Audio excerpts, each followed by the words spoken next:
Hey guys, welcome to Brotherhood Forged. I'm Joey, and hanging with me is my buddy Paul. We're just two normal guys following Jesus and trying to lead our families well. We started this to build a place for real talk, real growth, and real brotherhood. If you're about faith, leadership, and showing up when it's tough, you're in the right spot. If you like what you hear, hit the share button or leave a review. It helps way more than you know. Let's get into it. Episode 23. We got Amber joining us here today for the title of this one to be Labels, Lies, and Legacy, Rewriting Your Identity. This is another segment of the Letter to Our Children series with the three of us. And the theme for this one is the person you're becoming can't carry the baggage of who you once were. Our hope with this is to allow our children not to carry some of the same baggage that some of us may have. So this one really hits close to home. It's not just because Amber's joining us, but because we're talking about identity, who you are, who you're becoming, and the labels that people unfortunately can carry too often and too far into life. And just really trying to encourage people to let go of those, just pass those and really create your own. Amber, it's good to have you. Thank you. It's good to Really be here. good to have you back. We know baby Theo is right there beside you, so we might have some baby Yeah, eruptions, and that's yeah. fine. We don't mind that, but this one's really it's for everybody. It's not just men, it's not just for women, but for everybody, because every one of us, we carry stories. We also carry wounds, labels that we didn't choose. But the truth is, you really do get to rewrite the script. As a mom and a parent, I want my kids to know that your identity is not built by your mistakes or your failures or what the world thinks that you are, and that you are more than just a label and that you are deeply loved. And that's well said. Before we get started, I want to do the prayer, and then we'll jump in. Father, thank you for rewriting our stories. Help us let go of the lies we once believed and step fully into who you say we are. Root our identity in your truth, not our past, not performance, not perfection. Use our lives to show our kids in this world what freedom in Christ really looks like. In Jesus' name, amen. Amen. Segment 1, identity traps. So here, I don't know about you guys, but I used to believe that I wasn't perfect. Well, I've never been perfect, but I wasn't lovable. Didn't feel like that. That came from, I remember well, it came from really when I had that abandonment feeling.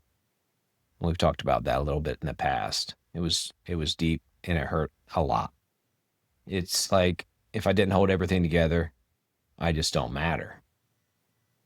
I don't feel like that really anymore, but that lie got planted on in my life really early as a child, and it shaped how I felt for a very long time, up till probably early in my adulthood. But even as a grown man, those were really hard feelings to shake.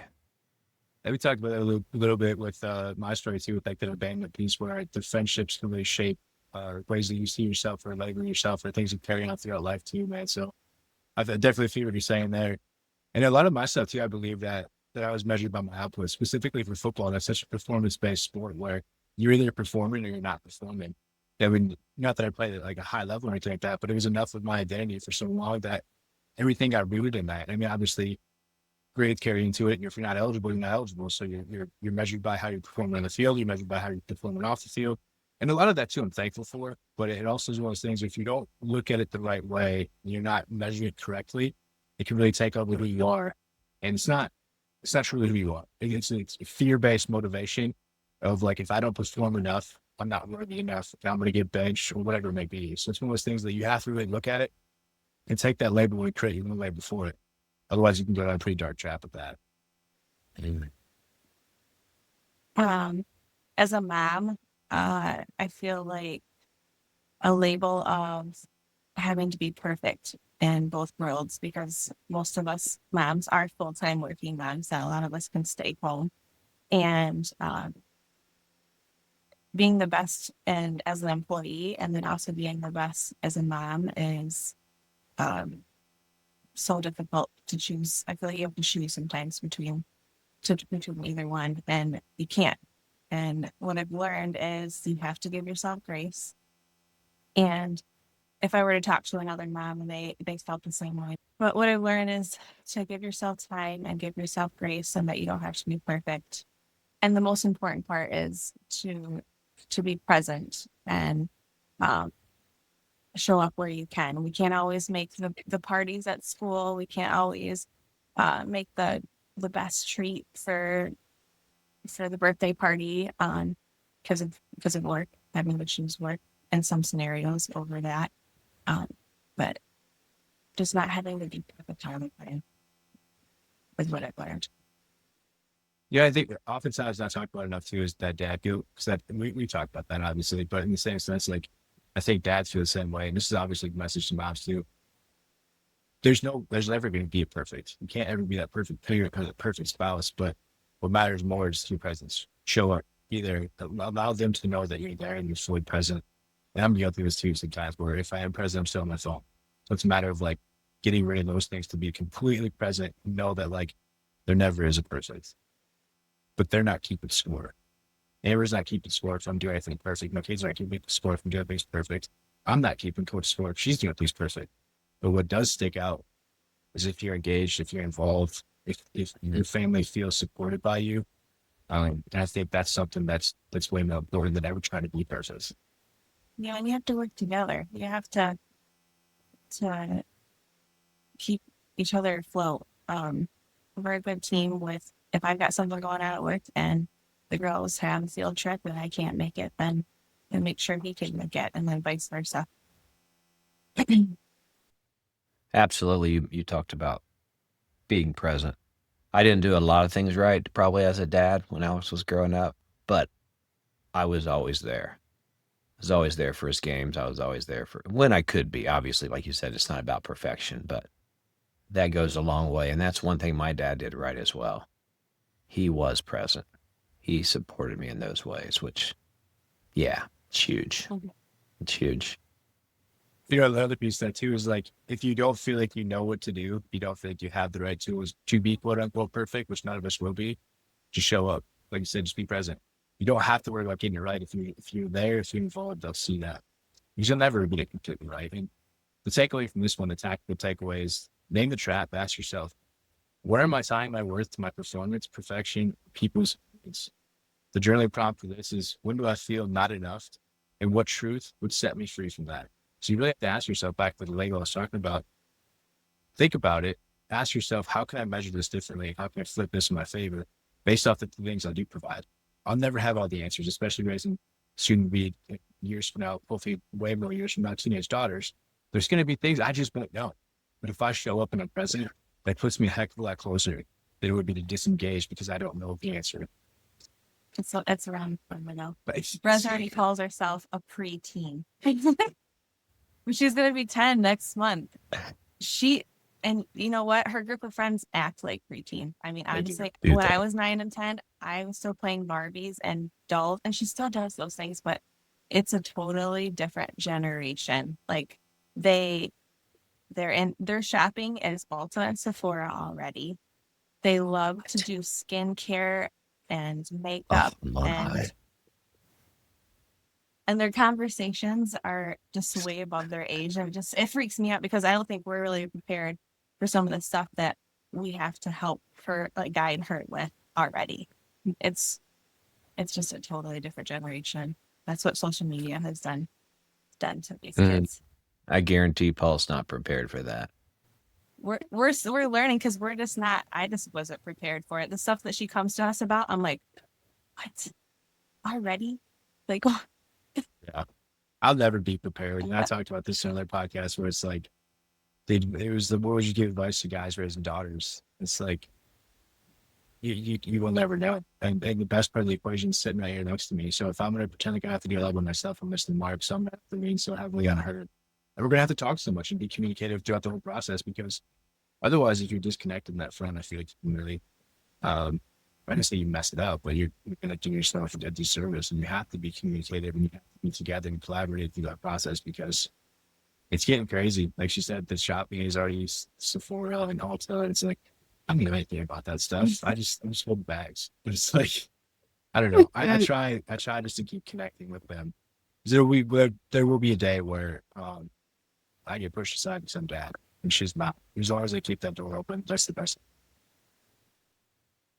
You're doing the right things to fostered that thought or that mindset for the girls, though. I think you're going to be fine. And now you got Teddy to pull it in at the end there. And all right, the next segment is going to be the Bible verse of the day, which is Galatians 2:20. My old self has been crucified with Christ. It's no longer I who believe, but Christ who lives in me. So I live in this earthly body by trusting the Son of God who loved me and gave himself for me. This verse, it hits pretty deep for me because I feel like I spent years just trying to perform my way into worth, pretending, perfecting, and just posing. But it reminds me I don't have to fix the old me. That version, it died when I found Christ. And now I feel like my identity is received. It's not earned. He didn't clean me up, but he gave me like a new life.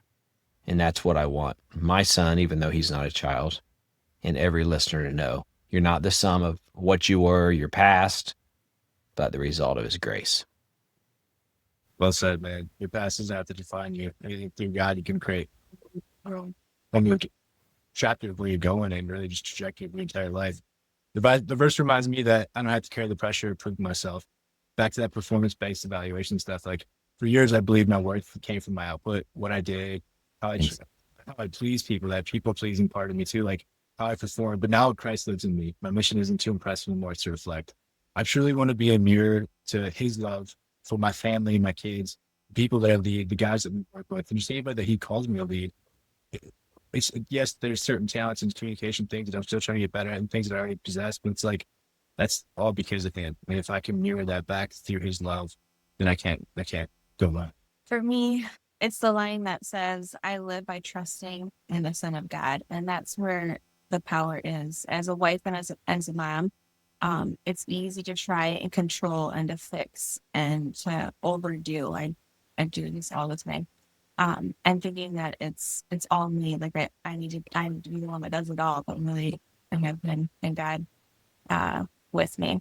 But by living by trusting God and the woman that I have become, I could be the best version of myself for my family. That's good, Amber. There's no example even close than following Jesus. Like I said, that's a big part of our foundation for Paula. It is my first and foremost foundation. And I think it's that way for all of us. And I think we can't, like you said, we can't do any better for ourselves or for our family. And then for the listeners, which part of that verse, Galatians 2:20, would speak most to you guys today? Is it time to stop striving and start trusting, to lay down the old version of you and finally live like Christ is alive in you? So a little challenge for you, a little prompt. That's a good one. As we go to the next segment here, we're going to talk about breaking the labels. And stuff that's always stuck out to me is the mistake isn't being labeled, because that's going to happen. You can't control that. The mistake is believing the label is true. People can label you whatever they want. You get to decide how true that is. You get to decide if you believe in that, or if you carry that, or if you defy it and you allow yourself to define yourself or yourself to label yourself. The label I carried for too long was that I wasn't enough. I wasn't performing enough. I wasn't smart enough. I wasn't strong enough. I wasn't capable enough. That I needed permission, that I needed someone else to help show me the way. Which, don't get me wrong, you do. You need mentors throughout life. But you don't always need someone's approval or their permission. You can step within your own direction through your family, through your support. If you have your wife and kids, you are enough. You have everything you need to get started. You can learn on the way. Absolutely. More than enough. But it's so easy to get caught up in those labels, not only that we put on ourselves, that other people put on us, and we make them our truth. Mm-hmm. And for years, for me, I just felt broken. Like, something just inside of me was just off or not right. A lot of times I was emotional.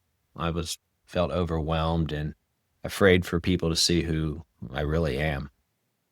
Just putting on a false front. So I faked it, and I just became whoever I thought people wanted me to be. So I would be one person around a certain group, and I'd be another one just because I wanted to feel accepted. Mm-hmm. And I look back on that, and it's embarrassing to say that's who I was, but that's who I was. I don't even know who I was deep down, but I know who I am now. I can relate to that because I always have been a people pleaser. and felt like I had to be doing what others wanted me to do to matter to them. But I've grown a lot, especially as a mom. A mom over anything has really changed me. And because I want to set that better example for the girls, I don't know how to raise a son yet, but we'll figure it out. But raising daughters, I want them to be different than me. I want them to feel that self-worth and um, have that confidence, but also be humble. And but I've discovered my own worth, and that's rooted in how hard I've worked to be the wife and mother that I am. I think you talked about you want them to be humble, and I think there is nothing more important, it's just so important to teach our kids that. How do you model that for your kids? Either of you?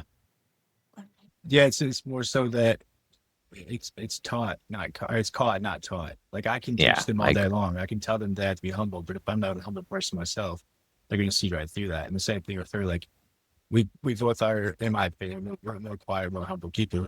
But there's times, obviously, if you caught me on the football field, it's a little bit different in that approach. But it's like it's how you go through things. Like I talked about a couple of times, the example during the promotion I went for, the interview process, I received a lot of praise throughout that process.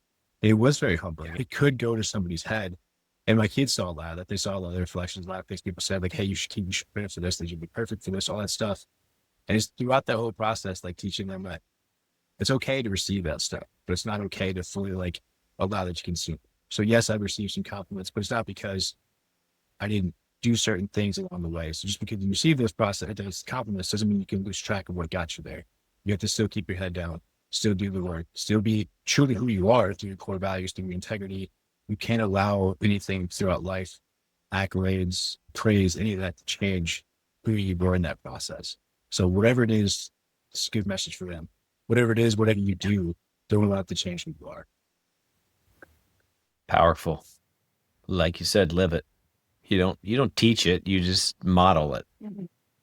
Right. And they'll see that in you. Yeah, and really to build more off that, we want our kids and listeners to know is your labels aren't defining you, your creator does. We all have the permission, the approval that we need from God. And he's calling you, he's chosen you, and he's called you to be loved, capable, and failing. So whatever you've heard throughout your life, if people have given you a label of, just know that that's not how God sees you.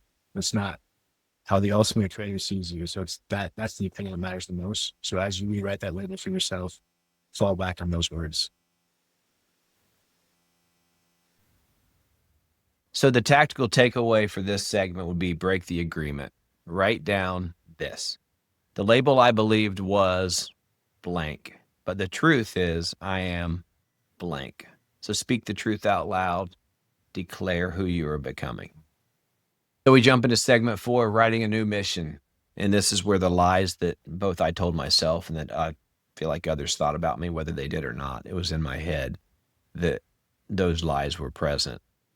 But now I started trusting what God says about me. And then the question changed. It's not how do I look or what did they think, but who am I becoming in God's eyes? What does God see in me? But now that's my mission, and that's how I move forward. It's all about really what he has for me and how I interpret that. A lot of that, so you have to be willing and able to receive that and view that approach to the past stuff too. And we talked about core values last week. You can really break those down. Build off your I am statements with this mission statement too. So a lot of mine they're tied into that. So my mission now is I exist to lead with courage, integrity, and compassion so that my kids grow up safe, seen, supported, and shown. I want them to see a positive example. I want them to see all the stuff that throughout my life I looked up to, or the things that I thought someone was cool, or they were meant to roll out to me. I want to model all those things because they're authentically who I want to be, but also because I want them to see that. One thing I don't talk about a whole lot, I mean, people close to me know that I don't drink. I'm going on 3 years of not drinking, not because I had a problem with it, but because I wanted people to see that you don't have to. I saw too much of that throughout high school and college. I thought it was cool. So that's one of those things that I think I wasted a lot of potential on because I focused on partying. Now it's like I want to be the positive example for people, not just keeping my core values, but the actions I live. I don't drink because I don't want other people to think that it's cool. And I want my kids to see that they don't have to. So that's just very personal to me, that approach. But really build your core values off this, build your I am statements, and go really truly authentic in who you are and put that out there for yourself. This is the time where you can create the label and actually believe the label, opposed to what other people label you as. And Brez notices that because, I mean, her being at the age that she is, I am impressed with the things that she recognizes. And I think she's pretty proud that we don't, I don't have a problem drinking either, but being pregnant, I couldn't drink. And then right when Paul was deciding not to drink, I'm just like, well, I'm going to do it with you because there's no point in me drinking. But Right. she recognizes that, like she'll see or hear about people drinking and she'll ask us, why don't you guys do that? Or we have like a cabinet of alcohol that we haven't touched in 5 years. One is a full bottle of from Tennessee lemon vodka that we brought back from a Tennessee distillery, and that was what year did we go there? It was 3 years ago, 4 years ago. And a lot. And you really just, we tried it. That was like all it was. Yeah.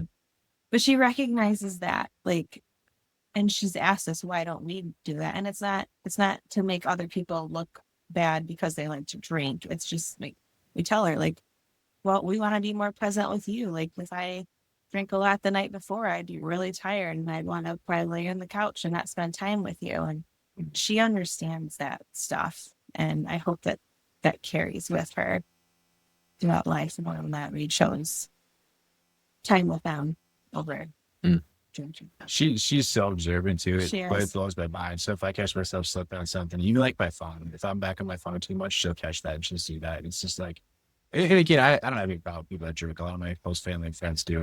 It's okay. Like, there's no problem with it.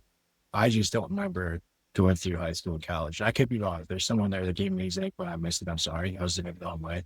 But I don't remember someone as a sport role model that I saw that did do it. I just saw everyone do it. So I just kind of thought that was like being, and there's still nothing wrong with it at all. If you don't have issues with it, keep doing your thing. I don't have with it. I just wanted her, knowing how nervous she was, to see that I didn't do it and she didn't have to go up doing it. So what's your mission? My mission, I exist for you and the kids, and I love deeply, and I want to anchor our home around, like we talked about, them being confident and humble and kind, and to be who they are, and not by what the world wants so many of them. I think that's an absolutely outstanding mission. To live for your family, to want to serve your family. We're here to serve others, of course, take care of ourselves at the same time, but so many people don't get that, Amber.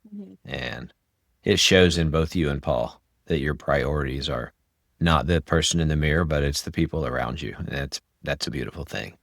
It's a beautiful thing. And to our kids, mine's 29, but he's still my child. He's still my baby. And if you're hearing this years from now, as I said, this is going to hit a little different for my son. We hope, Breslin, Theo, Sawyer, we hope you don't just hear our words, right? We hope that you saw us live it. Your parents, my son to me, and I hope our lives spoke louder than anything that we have ever said. That's so important, man, because we can talk about this, we can say so much, man, but your kids, one day they'll figure you out. Whether that be, we talked to a guy today that's going through some pretty hard stuff, and it's difficult to see it in that moment, but one day your kids will figure out the story that took place during their childhood. If there's something that happened between you and their mom or your marriage or whatever, like they'll figure it out. The whole story comes to light. I mean, you can say everything you want to say, but they'll figure it out. And more so than ever, once they figure it out, it's important to keep that line of communication open, because there's always two sides to every story, and you don't want them to just see one side of it and not see your side of it. So it's important too, no matter what happens past when they grow up. I mean, speaking obviously of the future for us, to always be there for them and always keep that line of communication open. If they get married, if they have kids, be involved, be there for them, help them in ways that we know that helps in our parents now. So it's like, just one of those things that's always, no matter what happens now, and that obviously happens in the near future, keep that communication going. Keep showing up. Like, really, never going to be perfect, but you can be present. Yeah, and if you start a little later in life, like learning the lessons, like myself, 56, wow, in about 10 days, it's still never too late. Right? Alex is 29. I've been doing things right for for some time now, but no, I didn't start when at your age, when he was your kid's age. So, but I didn't know. I've learned those things now. So it's never too late. Whether you're a single parent, divorced parent, whatever, it's never too late. That's important to know. How many days to your birthday? 29th. I know it's the 29th. I just Yeah. get off the top of my head. Yeah, I think it's Tuesday. Okay. I think it's Tuesday. Cru- You get my age, it doesn't even matter. Hey, Doesn't even matter. I was just going to say, Caruso's better be ready for you. Oh yeah, I can't wait. You're I going. can't wait. So It's Caruso's. and Yeah. Fairfield. You did. You got it right. I think that's what it is. Yeah. It's delicious. Delicious Italian food. Good. All right. Tactical takeaway for this section. Create your mission. Fill in the blank. I exist to blank.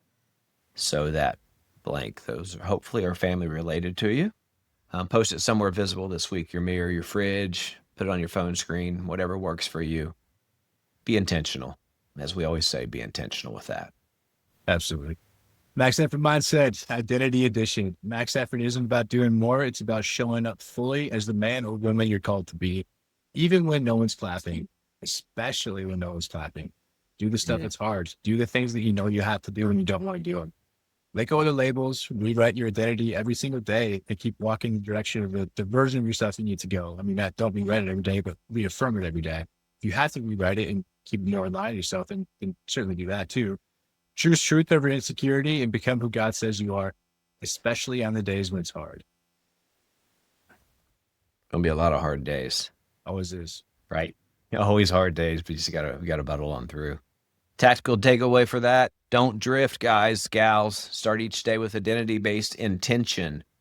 Ask, who do I want to become today? And what does that person do differently than he did or she did yesterday? This was another great episode. I mean, obviously I'm biased because I have a close friend with me. I have a wife here and my son here. So it's always good for me in this way. But as we wrap this up, we'll get some closing words from all of us. Amber, you want to kick us off? Sure. To our kids, I pray that you always come back to your roots. You are not your mistakes. You are fully known. You are fully loved, and you are never alone. We are always here for you. Absolutely. That's beautiful. Yeah, that's beautiful. To the next generation, don't let the world define you, but let the worth in who you are come from God. You're not a mistake.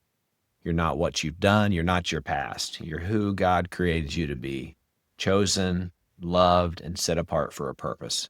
So surround yourself with people who speak life over you, people who remind you of God's truth, even when you forget it, people who will walk with you, pray with you, and fight for who you're becoming.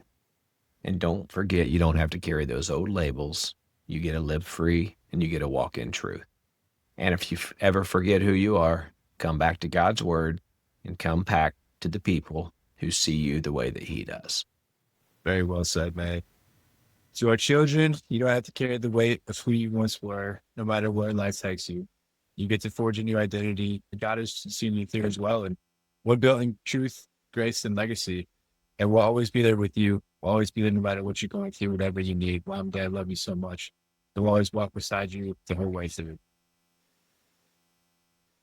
Fun episode. Amber, thanks again for joining us. Yeah, thanks for having I me. think this one's a wrap. Yeah. Theo slept through the whole episode. Phew. That's just pretty impressive. I was worried he was going to get fussy, but you did good. Like his timing was good and he is starting to rouse. So on that note, good night, good day, whatever it is when you're listening, and be blessed, y'all. See you guys. Thanks for listening today. We don't take that for granted. Your support matters. You're part of something much bigger, and we're thankful you're on this journey with us. Stay strong, stay intentional, and know you're not walking this alone. If this challenged you, please share the impact. Growth is better together. We'll see you next time on Brotherhood Forged.